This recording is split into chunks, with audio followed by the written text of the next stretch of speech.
tactical and situational, you can keep your weight somewhere he is weak, regardless of how strong he is, may hirapan tayo siya.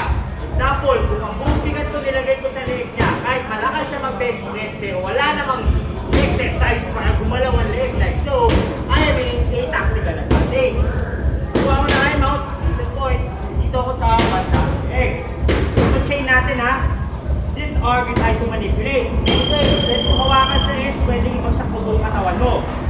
Dito tayo manggagaling ha, from popping off one arm 90 degree.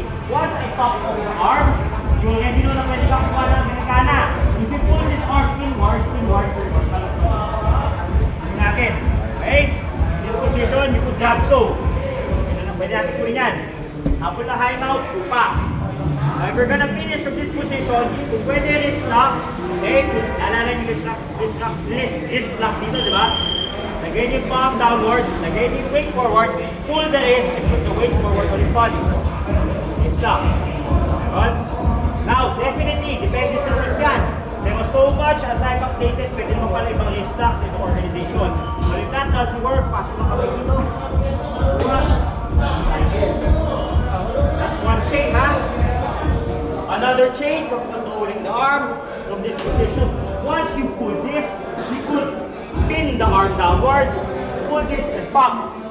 The moment that you have this position, this is a dead go signal for either going for a desk mount or an arm bar or a triangle. Basta importante makuha mo itong trap na to, solid ka na. Because what you can do, you can pull the head up, get this, collect. Okay? What I like to do is get the arm and get this. But if he tries to go strong, to go stance, triangle. Right? So the common denominator of all submission is that I have a plan for the next plan, which the next plan is bigger than the first plan. Set up ng mababang amount, getting to that high reward amount. Hindi ko lang, stance. Again, either or arm to ha. Pasok muna ako sa right ha. Very high mount. Babasok ko na maliit. Hindi na niya sa gitna. Hayaan mo. Kuha. Lean forward. Ito okay na ako. The more that I pull, up, okay na. Okay? Mahihirapan siyang itulak ang katawan niya, especially pag nilalagay ko yung bigat ko. If I want to finish with the wrist lock, I grab the wrist, pull forward, forward. If I pull siya towards me, kuha, sakay. Hindi ko umabot ng likod. Okay? All of that will happen in this position. Sa uli, as we have this, let's just say, i-extend niya forward. Pag i-extend niya forward, slide this in, pinch with your leg. Ito pa yung work to. Yun o, malumalis ko na to. Malaking bagay na. Hindi mo mag-smount on arm bar, smount on triangle, or finish na arm bar, hindi man. Okay? So, find your go-tos. Okay? In manipulating the wrist. Why manipulating the wrist? Because lastly, since this is MMA, if you do have this control, this is enough to keep on pounding and finish. Malaking bagay na ito, makakontrol mo na ito. Pin down mo na talaga. And notice how I'm controlling. I'm not simply grabbing. I'm putting my palm on his wrist and applying my weight forward.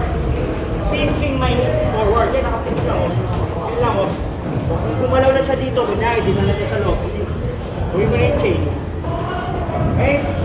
I mount, control one of the arms, pound, other partner, just try to pass. Yun lang tayo. Okay? Now, kung may mga bonus na kayo sa high mount, kunyari, habol agad ng, I don't know, from a high mount, or triangle, whatsoever, go to your bonus. Pero tayo yung muna yung dominant pound, nakakontrol kayo lang. Okay? Kasi pwede, at sabihin ko na nga, dapat, talagang malinaw, tapusin nyo ng ground and pound, tangin na, ang guwapo nun.